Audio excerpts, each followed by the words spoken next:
ನಮಸ್ಕಾರ. ಡಿಸಿಇಟಿ 2026 ಅಂದ್ರೆ diploma common entrance test. ಈ ಅಪ್ಲಿಕೇಶನ್ ಹಾಕೋದು ಹೇಗೆ ಅಂತ ಕನ್ಫ್ಯೂಷನ್ ಇದೆಯಾ?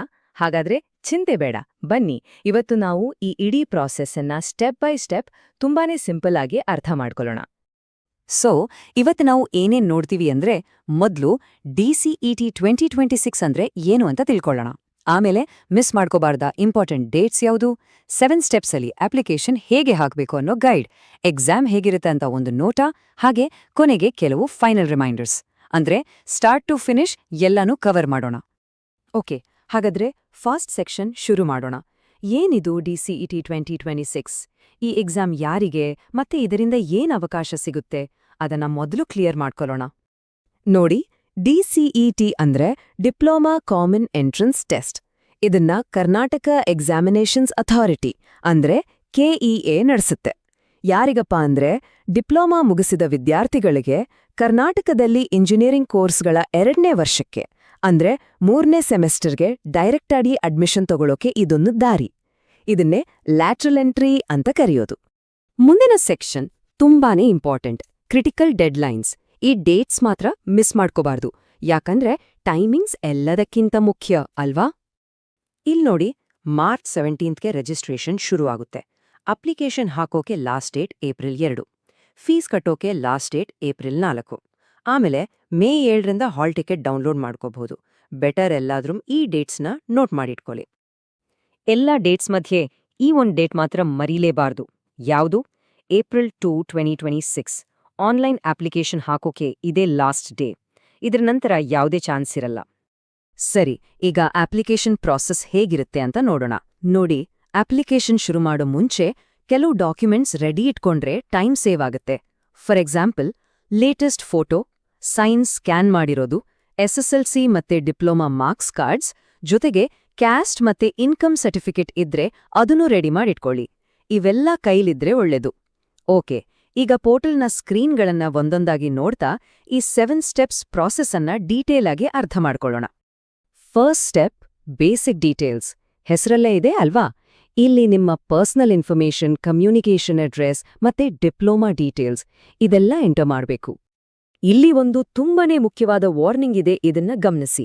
ಸ್ಟೆಪ್ 1ರಲ್ಲಿ ಹಾಕೋ diploma exam registration number correct ಆಗಿದ್ಯಾ ಅಂತ ಚೆಕ್ ಮಾಡ್ಕೊಳ್ಳಿ. ಯಾಕಂದ್ರೆ ಅದನ್ನ ಆಮೇಲೆ ಚೇಂಜ್ ಮಾಡೋಕೆ ಆಗಲ್ಲ.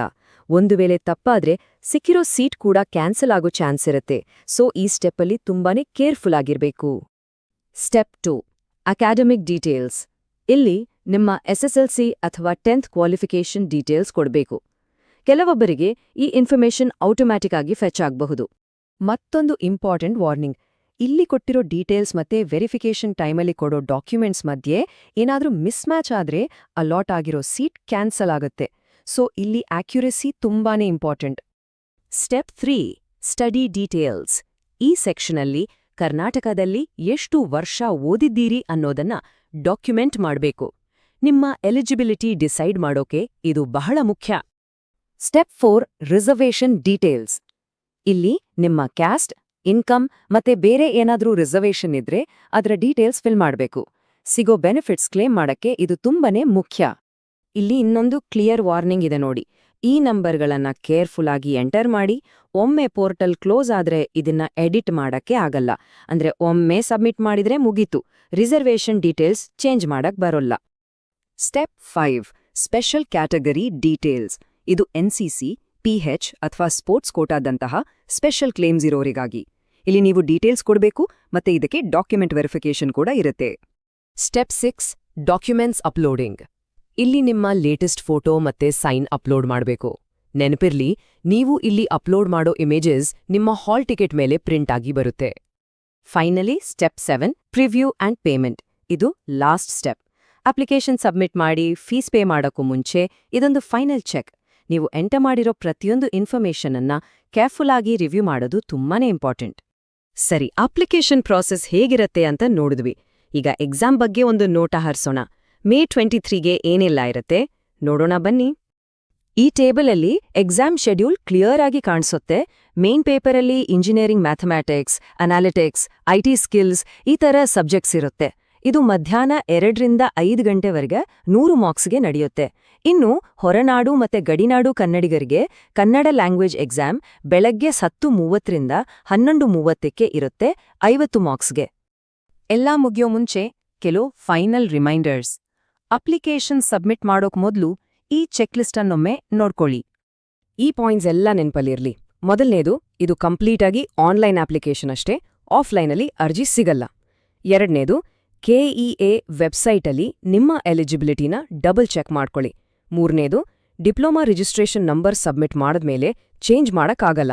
ನಾಲ್ಕನೇದು, ಪೋರ್ಟಲ್ ಕ್ಲೋಸ್ ಆಗೋ ಮುಂಚೆ ಎಲ್ಲಾ ರಿಸರ್ವೇಷನ್ ಡೀಟೇಲ್ಸ್ ಕರೆಕ್ಟ್ ಆಗಿದ್ಯಾ ಅಂತ ನೋಡ್ಕೊಳ್ಳಿ.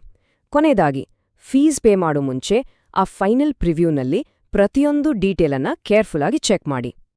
ಹಾಗಾದ್ರೆ ನಿಮ್ಮ ಇಂಜಿನಿಯರಿಂಗ್ ಜರ್ನಿಯಲ್ಲಿ ನೆಕ್ಸ್ಟ್ ಸ್ಟೆಪ್ ಇಡೋಕೆ ರೆಡಿ ಅಲ್ವಾ? ಈ ಅಪ್ಲಿಕೇಶನ್ ಪ್ರಾಸೆಸ್ ಬ್ರೈಟ್ ಫ್ಯೂಚರ್ ಕಡೆಗಿನ ಒಂದು ಇಂಪಾರ್ಟೆಂಟ್ ಸ್ಟೆಪ್. ಎಲ್ಲರಿಗೂ ಆಲ್ ದ ಬೆಸ್ಟ್.